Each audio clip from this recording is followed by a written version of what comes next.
नीचे वाला डेप्थ क्या होगा?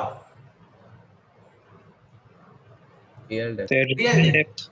अच्छा, एपरेंट डेप्थ और रियल डेप्थ का कहां से क्या जन्म हुआ, कैसे आ गया, रेशियो कैसे बन गया, ये बात समझ में आ गया। अब ये क्या है? Sine i by sine, sine i by refractive sine. Index.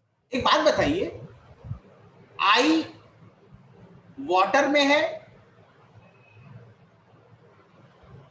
कि एयर में है? वाटर। सर वाटर में। और आर कहां पर है? Sir Air। एयर में। एयर में। तो इसको क्या लिखेंगे? वाटर से चलना शुरू हुआ है, एयर में गया है। आई वाटर में है इसीलिए डब्ल्यू ऊपर लिखा है, आर एयर में इसीलिए ए नीचे लिखा है। ये बात समझ में आई क्या? हाँ सर एक और बार रिपीट कीजिए। एक और बार। देवम, जब एयर से वाटर में गया था तो म्यू को कैसे लिखा था याद कर। यही चीज यहां पे भी फॉलो करूंगा ना। उस वक्त एयर में इंसिडेंस था, वाटर में रिफ्रैक्शन था, तो इसको कैसे लिखा था बेटा? ए म्यू डब्ल्यू sine i by sine r ना। जी सर।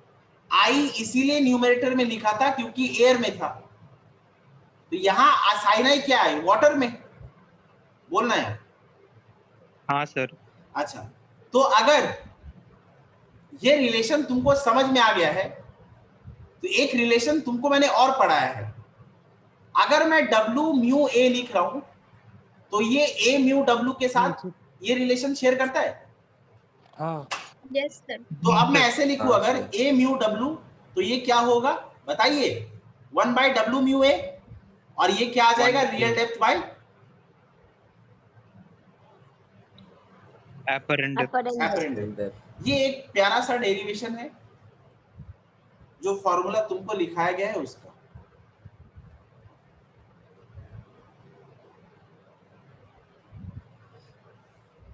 समझ में आ गया क्या? जी सर। हाँ सर। लिख लीजिए। ट्रिगोनोमेट्री के खिचड़ी को छोड़ के ये वाला समझ में आया। बस तो भी ठीक है, कोई दिक्कत नहीं। ट्रिगोनोमेट्री वाला पार्ट अभी तुम ऑनलाइन ऐसे क्लास में हो तो तुमको थोड़ा सा ऐसा लग रहा है कि कनेक्ट नहीं कर पा रही हो। तुम ठंडे दिमाग से इसको देखोगी तो ऐसा बिल्कुल भी नहीं है कि समझ में नहीं आएगा, आ जाएगा, सीरियसली आ जाएगा, टफ नहीं है। तो आ जाए ऑफलाइन में। कुछ बोल रही हो? आवाज नहीं आ रही। हेलो हेलो, आवाज ही नहीं आ रही। पता नहीं माइक की कुछ हो रही है।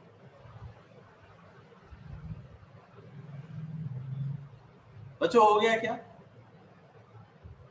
हाँ सर। अच्छा, सर। अब एक हाँ सर। अब एक फॉर्मूला। खुशी थी ना, इसका जवाब क्यों था। क्यों क्या हुआ? यस सर आप जो लास्ट में जो आप हंसे ना सर, समझ में आ गया सर। आप मेरी हंसी तुमको अच्छी नहीं लगी? मैं नहीं हंसू? सर आप बहुत क्यूट हो। नहीं सर, समझ में आ गया सर उससे हंसी। ओ अच्छा अच्छा, ठीक है। तो अब मुझे छुप के हंसना होगा। मतलब तुम लोग मुझे खुल के हंसते भी नहीं देते यार। कैसे स्टूडेंट हो तुम लोग? सुनिए, आप ये बताइए कि रियल डेप्थ और एपरेंट डेप्थ का फॉर्मूला जो आपने पता किया है वो ऐसा क्यों लिखा जा रहा है, वो समझ गए। ए म्यू मीडियम। अब की बार मीडियम मैं इसलिए लिख रहा हूं, हो सकता है वो वाटर की जगह कभी कोई ग्लास ले ले, वाटर की जगह कभी कोई डायमंड ले ले। अब वो अलग बात है कि ग्लास के अंदर कोई बैठ नहीं सकता, डायमंड के अंदर किसी को कैसे घुसाऊंगा, पानी में तो फिर भी हो जाता है। तो मैं अच्छा मीडियम लिख दूं, कोई दिक्कत तो नहीं। ये बात सच है कि तुम वाटर में जाके ही घुस सकते हो, बैठ सकते हो, ये एक्सपेरिमेंट्स कर सकते हो। बाकी मीडियम में ये पॉसिबल नहीं है। फिर भी अगर मैं लिखूं तो क्योंकि मैंने ऊपर में एयर लिखा है तो ऊपर में न्यूमरेटर में क्या लिखाएगा? Real depth. और मीडियम में होने वाला क्या होगा? Apparent depth. एपरेंट। अब मैं अगर शिफ्ट निकालूं तो ये क्या होता है? Real depth minus apparent depth ना। Apparent depth. हाँ चलिए सर। आप मुझे एक बात बताइए। तो रिपीट कौन सा रिपीट? लास्ट वाला। अरे लास्ट वाला क्या, ये ऊपर वाला फॉर्मूला तुम्हें पहले से बताता आ रहा हूं। और shift real depth minus apparent depth होता है, ये भी पहले बताया हूं।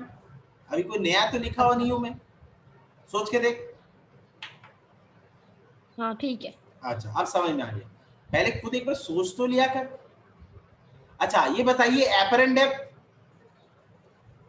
इसको ऐसे लिखूं तो भी कोई दिक्कत नहीं होनी चाहिए, रियल डेप्थ बाय ए म्यू एम? नहीं सर। नहीं। सो रियल डेप्थ और एपरेंट डेप्थ को क्या लिखेंगे? रियल डेप्थ माइनस ए म्यू एम, इसमें से जो कॉमन जा रहा है वो रियल डेप्थ, और ये क्या हो जाएगा 1 माइनस 1 बाय म्यू। कोई दिक्कत? नहीं। तो ये नहीं एक सर। फॉर्मूला है, जहां आपको म्यू दिया है, रियल डेप्थ दिया है, शिफ्ट निकालने बोला है तो आप यूज कर सकते हैं। तो बहुत सारे फॉर्मूला हो गए रियल डेप्थ एपरेंट डेप्थ को लेकर। पहला फॉर्मूला ये रहा इक्वेशन 1, ये है इक्वेशन 1, ये है इक्वेशन 2, ये है इक्वेशन 3। अगर आप तीनों याद रख सकते तो अच्छी बात, वरना फॉर्मूला 1 और 2 ये सदाबहार है, जिंदाबाद है। आप ये फॉर्मूला से सारे न्यूमेरिकल सॉल्व कर सकते हैं। क्लियर हो गया? सर हाँ सर। सर लिखने दीजिए। चलो लिखिए एक प्यारा सा न्यूमेरिकल, मैं अभी आपको दूंगा, आप आंसर बताएं।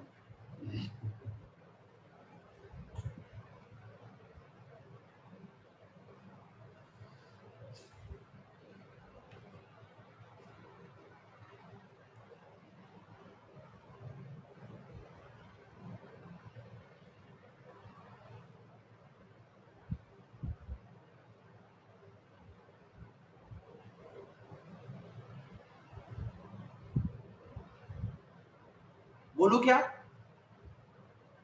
सर नहीं हुआ लिखना यार। बट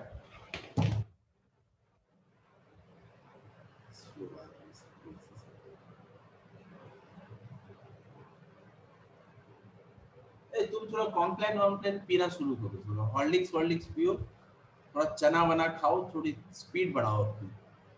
अच्छा सर तब उससे बाकियों का माथा लिखना हो बढ़ता है गया? सर, हाफ का आपको ये स्पीड क्यों में। लगता है? सर वो क्या पीती है सुबह सुबह सर, सुन के आपको हंसी आ जाएगा। क्या चाय?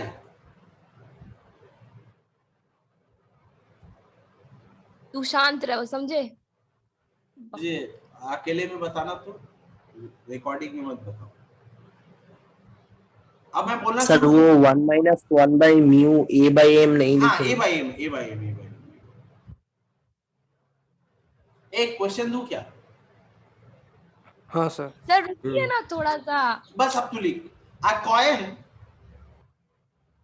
placed below a glass slab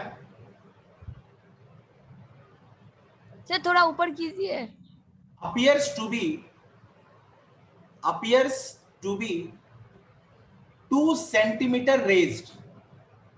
एक ग्लास स्लैब के नीचे कॉइन रखा, 2 सेंटीमीटर ऊंचा दिख रहा है। if refractive index of glass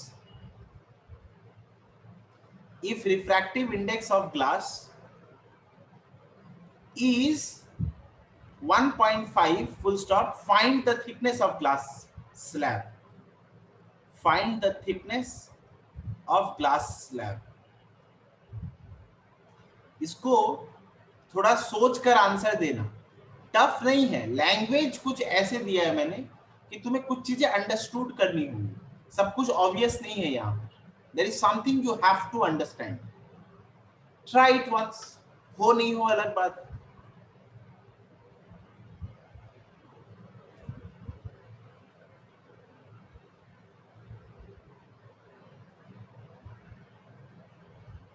sir thickness of the glass slab यानी रियल डेप्थ निकालना पड़ेगा। Great, wonderful, you are great Shahid.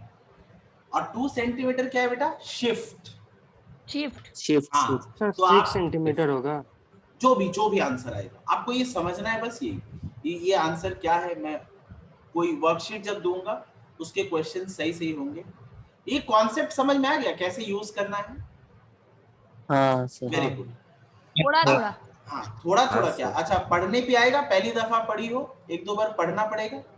अब हेडिंग दीजिए लैटरल डिस्प्लेसमेंट। इसके ऊपर वर्कशीट एक बहुत एक्सटेंसिव अच्छा मतलब हम सॉल्व ही नहीं करेंगे, चलिए बस करके क्वेश्चन तो लिख के रख दे। दिखाइए।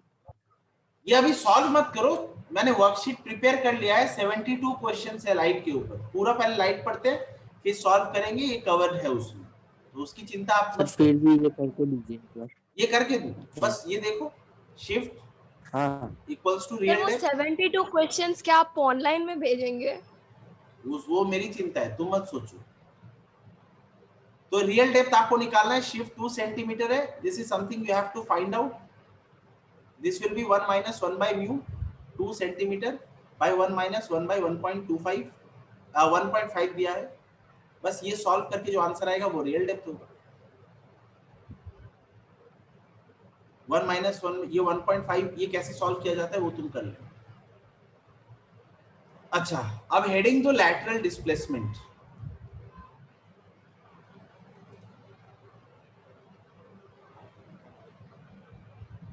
ए लाइट इजी है ना? नहीं, नहीं सर। ना सर, हार्ड तो है, पढ़ना सुपरलेटिव पड़ेगा। डिग्री। सर थोड़ा सा इंटरेस्टिंग है। पहले इंटरेस्टिंग पहले है, इजी था, ये इंटरेस्टिंग ट्रिगोनोमेट्री ने है। हार्ड कर दिया। This is the correct statement, interesting है। लैटरल डिस्प्लेसमेंट में आपको पता चल जाएगा कैसे इंटरेस्टिंग है। देखिए, आपको एक रेक्टेंगुलर ग्लास स्लैब, आपको एक रेक्टेंगुलर ग्लास स्लैब में से एक रे ऑफ लाइट पास करानी है। जो भी ऑब्जर्वेशन है वही लैटरल डिस्प्लेसमेंट है। There is a rectangular glass slab and what you do is you pass a ray of light through this and something you will observe. Now whatever you are going to observe is known as, termed as, defined as, coined as lateral displacement. Now what is this? The thing is that suppose you start working with a rectangular glass slab and there is a ray of light which falls obliquely on this surface. Let this surface be AB. अच्छा, इसको ABCD नाम देता हूं। अब मान लो कि ये light AB surface पे ऑब्लिकली आके गिरी, तो आप यहाँ पे एक नॉर्मल पहले बना लीजिए। आप यहाँ पे एक नॉर्मल बना लीजिए। आप मुझे ये बताइए, ये light bend towards the normal, away from normal, without bending, bend towards the normal. जानते तो हो, जानते हो, अच्छा जानते हो, वेरी गुड। तो इसको मैं एक दूसरा कलर से बताता हूँ, मैं आई येलो ले लेता हूँ, ये आई है। अच्छा, अब ये बेंड टुवर्ड्स द नॉर्मल हो जाएगी, तो इसको मैं बोल रहा हूं आर। चलिए सुनिए, ये जो लाइट एयर में है इसको कहते हैं इंसिडेंट रे। ये जो लाइट ग्लास स्लैब के अंदर है इसको कहते हैं रिफ्रैक्टेड रे। ये लाइट अब ग्लास स्लैब के अंदर से बाहर आएगी, बोल हाँ कि ना? हाँ। और बेंड हाँ। अवे फ्रॉम नॉर्मल हो जाएगी। Away away. हाँ, and Away. The most beautiful part of this whole observation is that in this ray, जो लाइट ग्लास स्लैब को छोड़कर बाहर आई है, अंदर वाली रिफ्रैक्टेड थी, जो बाहर आई है इसे हम कहते हैं ये इमर्जेंट रे है। ग्लास सरफेस को भेद कर बाहर आई है, इसको it emerges out of glass slab, इसको इमर्जेंट रे नाम से पुकारते हैं। अच्छा, इस लाइट के साथ क्या हुआ है उसको मैं ऐसे दिखा रहा हूं, तुमको समझ में आ जाएगा कि मैं पढ़ाने क्या जा रहा हूं। अगर ये ग्लास स्लैब ना होता तो ये लाइट ऐसे चली जाती ना,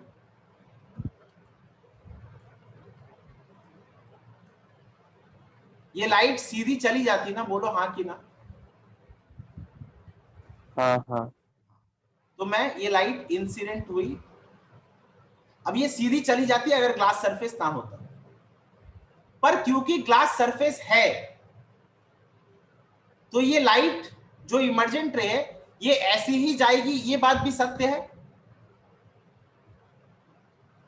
हाँ। अब incident ray when produced forward, now this is the line, incident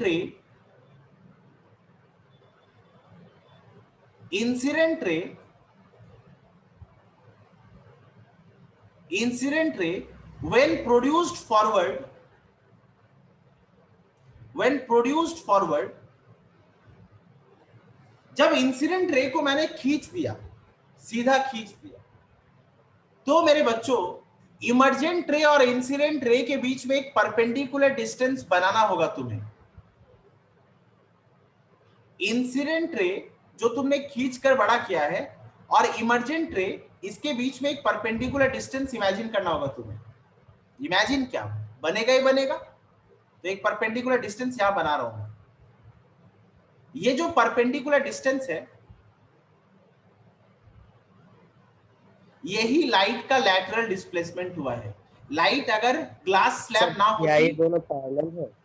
हाँ पैरेलल रहेगी। ये मैं आ रहा हूं इस पे मैं आ रहा हूं बाद में।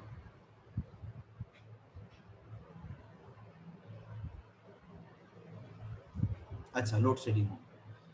ये जो ग्लास स्लैब ना होने पर लाइट का चला जाना और ग्लास स्लैब होने के वजह से लाइट का जाना, इन दोनों के बीच में जो परपेंडिकुलर लाइन तुम बनाओगे, ये परपेंडिकुलर डिस्प्लेसमेंट जो है, इसी को हम कहते हैं ये लाइट का लैटरल डिस्प्लेसमेंट है। ये लाइट का लैटरल डिस्प्लेसमेंट है, ये जो परपेंडिकुलर डिस्प्लेसमेंट है। अच्छा, ये बताइए इसका डेफिनेशन अगर मैं लिखूं तो मैं कुछ ऐसे लिखूंगा, it is the perpendicular distance, it is the perpendicular distance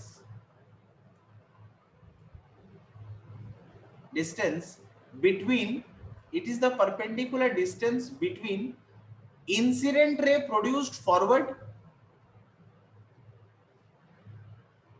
between ऐसे लिखो, between emergent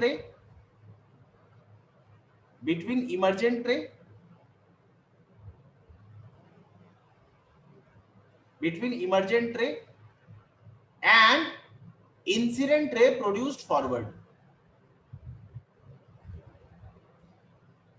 कोई दिक्कत ये समझने में? नहीं सर। ये लैटरल डिस्प्लेसमेंट, ना ये लैटरल डिस्प्लेसमेंट, क्या आप वापस रिपीट करेंगे? मैं डिस्कनेक्ट हो गई थी, कहां डिस्कनेक्ट हो गई थी, कहां से तुमने नहीं सुना, ये बता।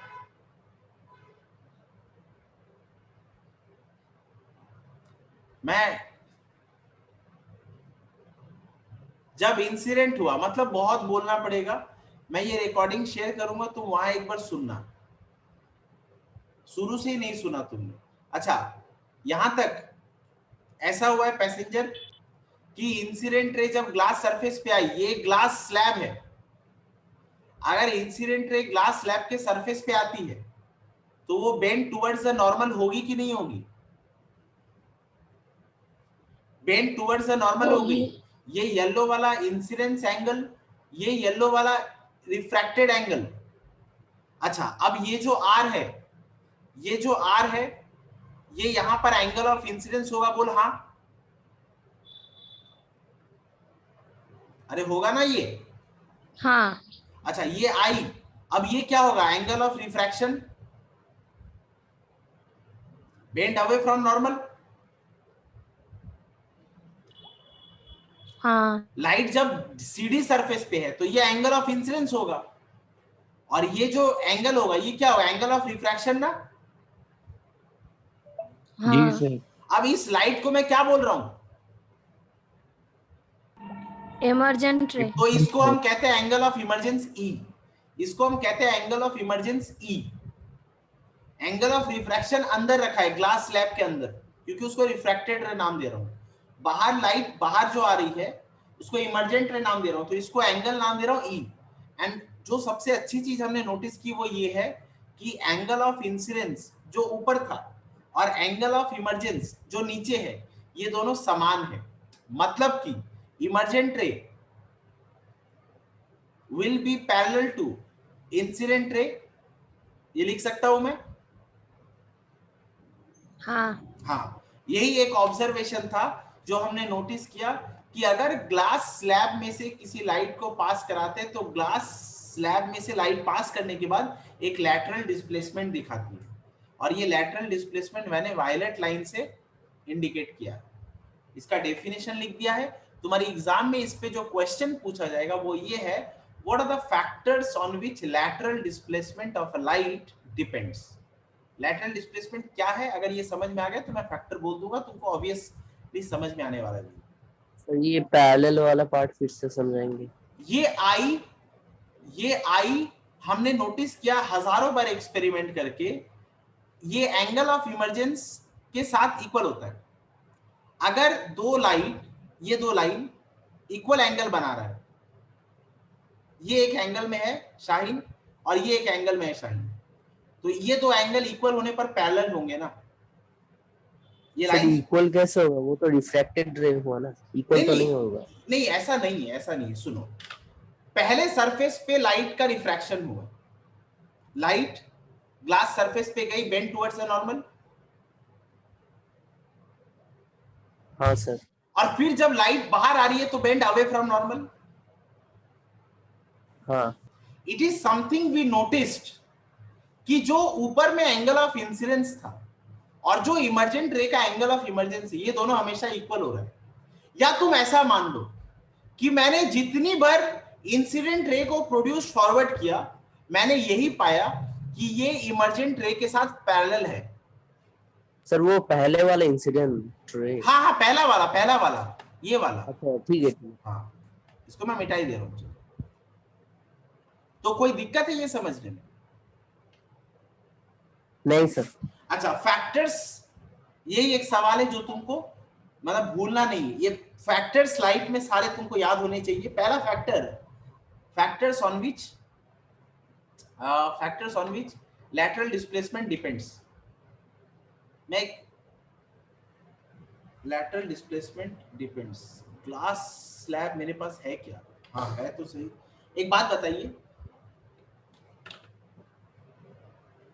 एक मिनट,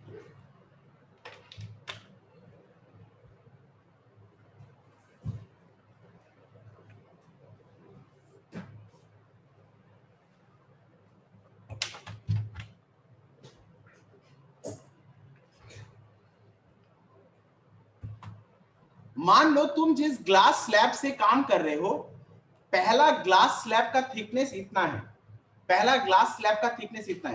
तो लाइट यहां पर आएगी, ये ग्लास स्लैब, इसमें रिफ्रैक्शन होगा, फिर बाहर आ जाएगी इमर्जेंस। ये बात समझ में आ गई? अब मान लो ग्लास स्लैब का थिकनेस इतना है, तो लाइट आएगी, आने के बाद इस ग्लास स्लैब में उसका रिफ्रैक्शन होगा और फिर बाहर आएगी ना। हाँ। तो बच्चों, लाइट जितना ज्यादा टाइम ग्लास स्लैब के अंदर रहेगी, उसको बेंडिंग उतना सफर करना पड़ेगा। हाँ। मतलब लाइट में लैटरल डिस्प्लेसमेंट उतना ही बढ़ता जाएगा जितना उस ग्लास स्लैब का थिकनेस है। नहीं आया समझ में? लाइट जितना ज्यादा टाइम ग्लास स्लैब में रहेगी, उतना उसको रिफ्रैक्ट होना पड़ेगा ना, उतनी ज्यादा उसकी बेंडिंग होती रहेगी ना।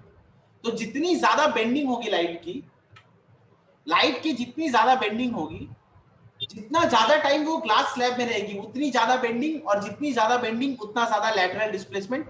चलो एक बार और समझाता हूं। मानो लाइट का बेंडिंग इतना हुआ होता, ये कौन से कलर से दिखाऊं? येलो कलर से नहीं, ये लाइट ब्लू से दिखा रहा हूं। मान लो लाइट इतना बेंड होती, तो लैटरल डिस्प्लेसमेंट कम हो जाता ना। सोच के बोलना, लैटरल डिस्प्लेसमेंट कितना हो जाता? ये हो जाता ना। अरे बेंडिंग कम हुई लाइट की, तो लैटरल डिस्प्लेसमेंट भी कम हो गया ना। हाँ तो अच्छा, एक और बना रहा हूं, अगर बेंडिंग और ज्यादा हो जाती तो लैटरल डिस्प्लेसमेंट और बढ़ जाता। तो ये बेंडिंग डिपेंड करती है कि लाइट कितना टाइम तक ग्लास स्लैब में है। जितना ज्यादा ग्लास स्लैब में रहेगी, उतनी ज्यादा बेंडिंग होगी। मतलब thickness of glass slab is one of the controlling factors for lateral displacement to be observed. जितना ज्यादा ग्लास का थिकनेस, उतना ही ज्यादा lateral displacement। तो बस ग्लास ही क्यों लिख सकते, थिकनेस ऑफ द मीडियम।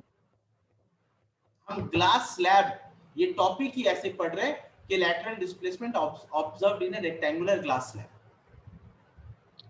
और किसी में नहीं होता? हम इसी में पढ़ रहे हैं और किसी में नहीं होता ऐसा नहीं है। ग्लास स्लैब में पढ़ते वक्त तुम अगर यहाँ होते तो ग्लास स्लैब, लाइट का सोर्स, सब कुछ से ये करके देख सकते थे, और किसी मीडियम में लाइट कैसे जा रही है वो ब्यूटी नहीं आती। ग्लास स्लैब में से जब लाइट जा रही होती है तो हम ऑब्जर्व करते हैं, मतलब एक अलग लेवल की फीलिंग है। ठीक है सर। तो factors on which lateral displacement depends, ये पहला फैक्टर क्या होगा, क्यों होगा, कैसे है, ये बात समझ में आ गया? नहीं सर, फिर से एक बार समझाइए। जितना ज्यादा थिकनेस होगा ग्लास का, लाइट उतनी ज्यादा टाइम स्पेंड करेगी ग्लास ब्लॉक के अंदर।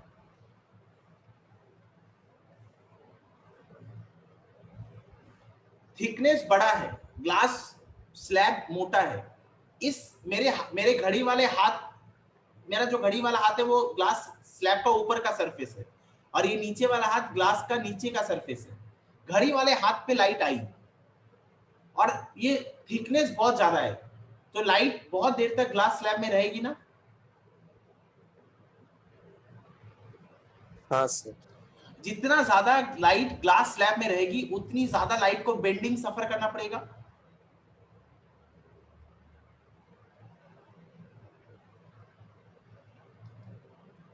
उतना ही ज्यादा लाइट को बेंडिंग सफर करना पड़ेगा कि नहीं पड़ेगा? हाँ सर। और जितना ज्यादा लाइट का बेंडिंग होगा उतना लैटरल डिस्प्लेसमेंट बढ़ जाएगा। तुम ये तीन कलर, एक ये ब्लू कलर शाहीन, एक ये ब्लैक कलर और एक ये पिंक कलर, ये तीनों कलर से समझने की कोशिश करो कि जैसे जैसे लाइट का बेंडिंग चेंज कर रहा हूं मैं, लैटरल डिस्प्लेसमेंट भी काफी सिग्निफिकेंटली चेंज हो रहा है।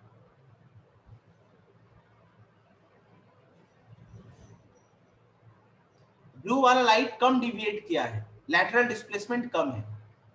ब्लैक वाला लाइट ब्लू से ज्यादा डिविएट किया है, लैटरल डिस्प्लेसमेंट वायलेट वाला है। पिंक वाला सबसे ज्यादा डिविएट कर रहा है, तो पिंक का लैटरल डिस्प्लेसमेंट बढ़ गया। थिकनेस बढ़ने पर डिस्प्ले बेंडिंग ज्यादा होगा और लैटरल डिस्प्लेसमेंट भी ज्यादा होगा। क्या समझ में आया? हाँ सर। हाँ। So factors on which lateral displacement depend, number one, it is the thickness of glass slab. Thickness of glass slab. दूसरा क्या लिखेंगे? दूसरा क्या लिखेंगे? तो टेम्परेचर लिख सकते हैं? टेम्परेचर यहाँ पे नहीं लिखेंगे, लिख सकते, क्यों नहीं लिख सकते? टेम्परेचर लिखने से रिफ्रैक्टिव इंडेक्स बदलेगा तो वो होगा। दूसरा फैक्टर ये जिस पे डिपेंड करता है वो है एंगल ऑफ इंसिडेंस। दूसरा फैक्टर ये जिस पे डिपेंड करता है angle of incidence. Angle of incidence जितना ज्यादा बढ़ाओगे तुम, लैटरल डिस्प्लेसमेंट उतना ज्यादा होता है, ये ऑब्जर्व किया गया है। Third factor refractive index of medium. अच्छा, इसमें तुम्हारा टेम्परेचर वाला इंक्लूडेड मान लो तुम। रिफ्रैक्टिव इंडेक्स ऑफ मीडियम, अगर तुम टेम्परेचर चेंज करते हो रिफ्रैक्टिव इंडेक्स चेंज होगा, रिफ्रैक्टिव इंडेक्स चेंज होगा, लाइट की बेंडिंग अलग अलग होगी, लैटरल डिस्प्लेसमेंट अलग अलग होगा। तो टेम्परेचर वाला फैक्टर अलग से ना लिख के इसमें इंक्लूडेड मान लो। ये तीन फैक्टर्स कुछ ऐसे हैं जो लैटरल डिस्प्लेसमेंट की क्या लिखे आप? सर ये क्या लिख दिए? क्या लिख दिया? Refractive index of index. समझ में अंडरस्टूड है ना ये क्या होगा? हाँ सर, ऑफ ये। हाँ, तो ये तीन फैक्टर्स डायरेक्टली लैटरल डिस्प्लेसमेंट के मैग्नीट्यूड को अफेक्ट कर सकते हैं, आपको याद रखने हैं। लैटरल डिस्प्लेसमेंट है क्या, उसका डेफिनेशन आपको याद रखना है, और इसका जो डायग्रामेटिक रिप्रेजेंटेशन हो सकता है वो आपके स्क्रीन पर है। ये है all about lateral displacement. Next class में हम प्रिज्म में से लाइट जब जाएगी, प्रिज्म अपने आप में एक बहुत बड़ा टॉपिक है, 3-4 क्लास पढ़ाऊंगा मैं प्रिज्म, मतलब 40 मिनट्स के 4 सेशन। লাইটের हाँ हाँ हाँ আর কতদিন লাগবে লাইট চাপতে শেষ বলে করতে? দিচ্ছি, 3টে 40 জুমের 40 মিনিটস से 3 জুম के 40 मिनट्स के 3 सेशन